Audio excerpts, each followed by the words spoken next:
Hello चाचल का स्वागत है आपके अपने यूट्यूब चैनल कंपोस्टर पर। आई होप कि आप सभी अच्छे होंगे। तो आप लोगों के जो बोर्ड एग्जाम 2024 है फरवरी लास्ट मंथ तक आप लोगों के स्टार्ट हो जाने हैं। तो उसी की सीरीज में मैं आपको एक क्वेश्चन पेपर प्रोवाइड करा दे रहा हूँ जो कि उत्तराखंड बोर्ड ने ही जारी किया है। तो अगर आप ये क्वेश्चन पेपर तैयार कर लेते तो ये मान के चलिए लगभग 60 to 80% इस क्वेश्चन पेपर से आपके क्वेश्चन आपके एग्जाम में जो कि 2024 फरवरी में होने वाला है उसमें आपको वो सारे क्वेश्चन देखने को मिलेंगे।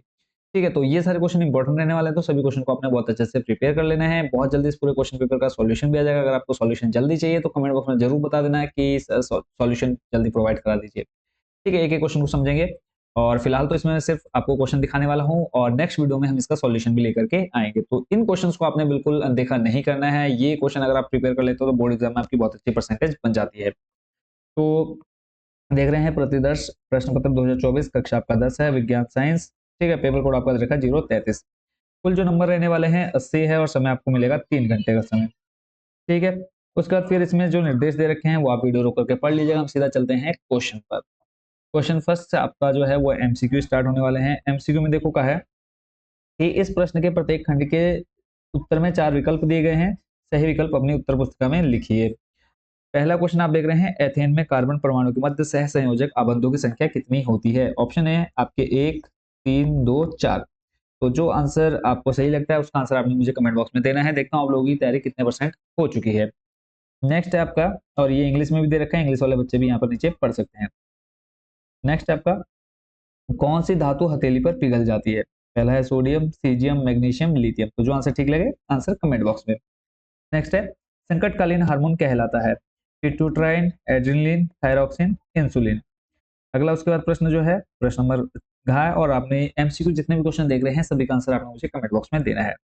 भोजन का पूर्ण पाचन व अवशोषण कहाँ होता है। ऑप्शन अमाशय, शुद्रांश, बृहदांश, यकृत। सही आंसर कमेंट बॉक्स में देना आपने। और बहुत जल्द इस पूरे पेपर का सॉल्यूशन भी आ जाएगा, तो चैनल के साथ जरूर जुड़े रहिएगा। पांचवा प्रश्न इसमें एमसीक्यू, गोलीय दर्पण के ध्रुव एवं मुख्य फोकस के बीच की दूरी क्या कहलाती है। वक्रता केंद्र, वक्रता त्रिज्या, फोकस दूरी या फिर मुख्य अक्ष।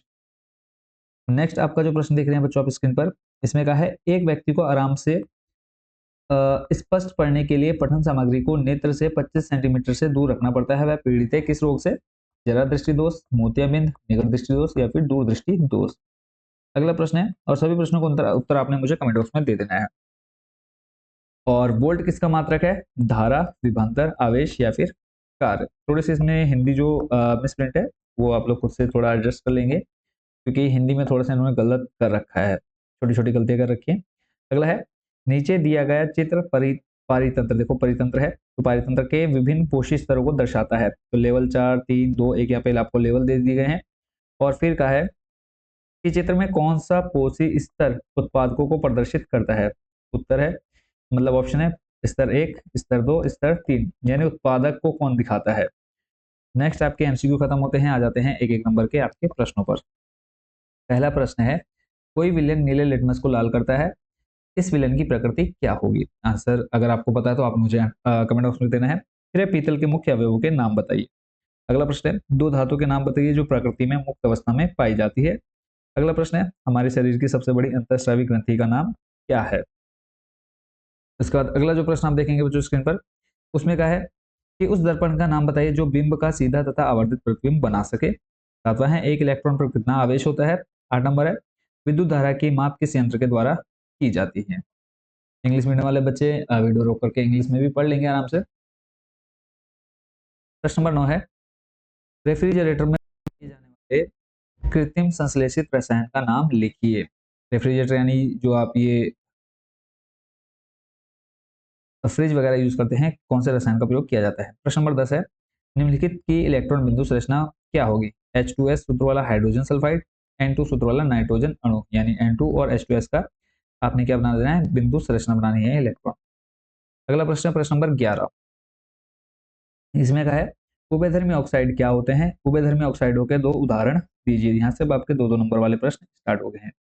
प्रश्न नंबर 12 है, मोस्ट इंपोर्टेंट है। देखो 11 12 दोनों इंपॉर्टेंट है। वर्जन तथा निस्तापन में उदाहरण से अंतर लिखिए। और आपको बता दूं कि जितने क्वेश्चन देख रहे हैं आपके सारे मोस्ट इंपॉर्टेंट क्वेश्चन हैं। ये सभी क्वेश्चन आपके 3 से 4 बार आपके प्रीवियस एग्जाम जो बोर्ड एग्जाम हो चुके हैं उनमें ये पूछे जा चुके हैं। प्रश्न नंबर 13 है, स्वपोषी तथा विषमपोषी में क्या अंतर है, प्रत्येक का उदाहरण दीजिए। प्रश्न नंबर 14 है पादप ऊतक का नाम लिखिए जो पौधों में भोज्य पदार्थों का वहन करता है। फिर दूसरा है पौधों में जल व खनिज लवणों का वहन करता है, यानी जल का वहन को कौन करता है वो आपने बता देना है, और पौधों में जल व खनिज का सॉरी भोज्य पदार्थ का वहन कौन करता है वो आपने बताना है। फिर है जल व खनिज का कौन वहन करता है। अगला है प्रश्न नंबर 15, लेंस की क्षमता का सूत्र तथा मात्रक लिखिए। उसके बाद है एक अवतल दर्पण की मुख्य फोकस दूरी 25 सेंटीमीटर, इसकी लेंस की क्षमता क्या होगी। अगर आपने फॉर्मूला याद कर रखा है इसलिए आप इसको कर पाएंगे, 2 नंबर आपको देखने को मिल जाएंगे। फिर है केवल रासायनिक समीकरण देना है आपने। व्यंजक चूर्ण यानी CaCO और HCl की अभिक्रिया करानी है आपने। फिर सोडियम हाइड्रोजन कार्बोनेट को गर्म करने पर क्या होगा।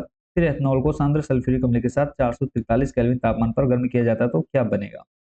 या अथवा में आपको दे रखा है संतुलित समीकरण करने हैं। 3 अभिक्रियाएं दे रखी है, इन तीनों को क्या करना है आपने संतुलित करना है। तो अभिक्रियाएं तीनों आप देख रहे हैं, इसको आप खुद से सॉल्व कर लेंगे। चलते हैं नेक्स्ट। और आप लोग मुझे कमेंट बॉक्स में लास्ट में जरूर ये बताइएगा कि इसमें से कितने 80 नंबर का पेपर है, 80 में से कितने नंबर आप लोगों के बन रहे हैं। अब आपको कारण बताना है, 1-1 नंबर के 3 प्रश्न है। प्लेटिनम सोना तथा चांदी का उपयोग आभूषण बनाने में किया जाता है, कारण बताना है क्यों। फिर है सोडियम को मिट्टी के तेल में डुबोकर क्यों रखा जाता है। केरोसिन तेल होगा, मिट्टी का तेल या केरोसिन में, ठीक है। फिर है जब लोहे की कील को कॉपर सल्फेट विलेन में डाला जाता है तो विलेन का रंग हरा हो जाता है, क्यों होता है ये आपने बताना है। 1-1 नंबर का ये प्रश्न है। फिर अगला है उदाहरण देना है। प्रश्न नंबर 18 है दोहरे परिसंचरण से आप क्या समझते हैं। फिर है मानव रक्त में पाए जाने वाले श्वसन वर्णक का नाम लिखिए। उसके बाद प्रश्न नंबर आपका 19 है। अब ये आपका चित्र है, चित्र आपके सारे इंपॉर्टेंट है जो आप देखेंगे। इसमें क्या है मानव श्वसन तंत्र का स्वच्छ चित्र बनाइए तथा उसमें निम्नांकित भागों को दर्शाइए। सारे चित्र मैं आपको ऑलरेडी दे चुका, सिंपल आपने करना है साइंस डायग्राम कंपोजर, ठीक है, आपको देखने को मिल जाएंगे। इसमें पहला है आपका श्वास नली, कुपिका, फुसफुस। फिर है अथवा करके मानव अंतःस्रावी तंत्र का स्वच्छ नामांकित चित्र बनाइए तथा उसमें निम्न भागों को दर्शाइए। पहला है थायराइड ग्रंथि, वृषण, अग्नाशय। और एक चीज और आपके लिए यहाँ पे है कि देखो हिंदी और इंग्लिश दोनों में दे रखा है, इससे पहले जो आपके सैंपल पेपर थे प्रीवियस उसमें सिर्फ हिंदी में दे रखा था। प्रश्न नंबर 20 है, अब ये फिजिक्स का है थोड़ा सा क्वेश्चन, विद्युत शक्ति से क्या अभिप्राय है। फिर 20 ओम प्रतिरोध की एक विद्युत स्त्री 5 एम्पियर विद्युत धारा लेती है, 30 सेकंड में उत्पन्न ऊष्मा का परिकलन कीजिए। नेक्स्ट आपका आपको यहाँ पे एक सर्किट डायग्राम दे रखा है, ठीक है। सर्किट डायग्राम में आपको बोला है परिपथ का कुल प्रतिरोध बताना है। कुल प्रतिरोध यानी आपको ये और इसको जोड़ देना है, 15 ओम और 30 ओम को जोड़ करके कुल प्रतिरोध निकाल देना है। और यहाँ पे आपको इधर 5 ओम भी दे रखा है। पहले आप इन दोनों को समांतर क्रम में जोड़ें, फिर जो आएगा, ठीक है, उसको आप श्रेणी क्रम में जोड़ देंगे इसके साथ। फिर बोला है परिपथ का कुल प्रतिरोध क्या है वो आपने बताना है, परिपथ में प्रवाहित कुल धारा बता देनी है आपने। क्लियर है। उसके बाद चलते हैं आपके नेक्स्ट क्वेश्चन। नेक्स्ट है आपका निम्नलिखित में से किन्हीं दो को, अगर आपने ऊपर वाला डायग्राम नहीं कर पा रहे हैं तो आपने नीचे क्या करना है उसका उत्तर देना है। प्रत्यावर्ती धारा तथा दिष्ट धारा में अंतर बताना है। फिर घरेलू परिपथ में फ्यूज का क्या महत्व है। फिर विद्युत चुंबक क्या है। प्रश्न नंबर 22 बच्चों आपके सामने है। इसमें क्या है एक विद्यार्थी जो कि अंतिम पंक्ति में बैठा है को श्यामपट्ट पढ़ने में कठिनाई होती है, एक इस प्रकार का दृष्टि दोष है, इसको उत्पन्न होने के 2 कारण लिखिए, रेखीय आरेख द्वारा समझाइए कि इसका निराकरण कैसे किया जा सकता है। ठीक है, उसके बाद देखते हैं अगला प्रश्न। आई होप नए क्वेश्चन आप लोगों को अच्छे से आते होंगे। अगला प्रश्न बच्चों आपके स्क्रीन पर है। इसमें आपने ये पढ़ लिया 22 नंबर। फिर 23 नंबर निम्नांकित प्रश्नों के उत्तर देने हैं। और देखो जितने प्रश्न आप देख रहे हैं सारे आपके मोस्ट रिपीटेड क्वेश्चन है। तो इसमें आपका पहला प्रश्न है आपके पड़ोस में जैविक तथा अजैविक कचरे की समस्या दूर करने के लिए आप क्या क्या उपाय करेंगे। फिर है किस विकिरण से ओजोन परत पृथ्वी की सुरक्षा करती है।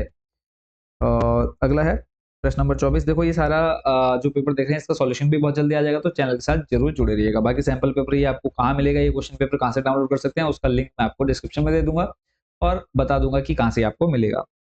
प्रश्न नंबर 24 है ब्लीचिंग पाउडर का रासायनिक नाम तथा सूत्र लिखिए। फिर है कठोर जल को मृदु करने के लिए किस सोडियम यौगिक का उपयोग किया जाता है। बेकिंग सोडा के 2 उपयोग लिखिए। फिर अगला है प्लास्टर ऑफ पेरिस की जल से अभिक्रिया का समीकरण लिखिए। अथवा करके आपको दे रखा है अम्ल का जलीय विलयन विद्युत का चालन क्यों करता है। और सेकंड है आपका अगर आप ऊपर वाले नहीं कर पाते तो आपने नीचे वाले करने हैं। ब्यूटेन के लिए आप कितने संरचनात्मक समव्ययों का चित्रण कर सकते हैं, प्रत्येक का चित्रण कीजिए। तीसरा इसमें किसी अम्ल को तनु करते समय अम्ल को जल में मिलाया जाता है, ना कि अम्ल में जल कारण बताना है आपने, ऐसा क्यों होता है। फिर है 25 नंबर, जब ऑक्सीकरण तथा अपचयन दोनों अभिक्रियाएं साथ साथ होती हैं, दोनों अभिक्रिया क्या बोलिए हैं, साथ साथ होती हैं, तो उसे रेडॉक्स अभिक्रिया कहते हैं अथवा उपचयन अपचयन अभिक्रिया कहते हैं।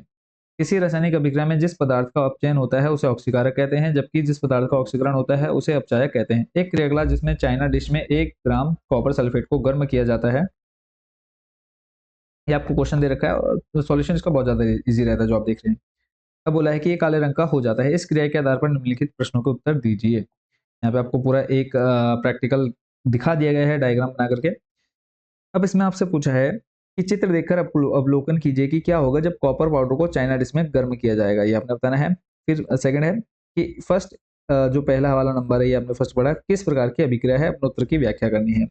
फिर क्या होगा जब उत्पाद पर H2 गैस प्रवाहित की जाएगी। चौथा है कि अभिक्रिया 3 का रासायनिक समीकरण देना है, यानी यहाँ पे जो आप H2 गैस प्रोवाइड करेंगे तो उसकी क्या अभिक्रिया बनेगी वो आपने बताना है।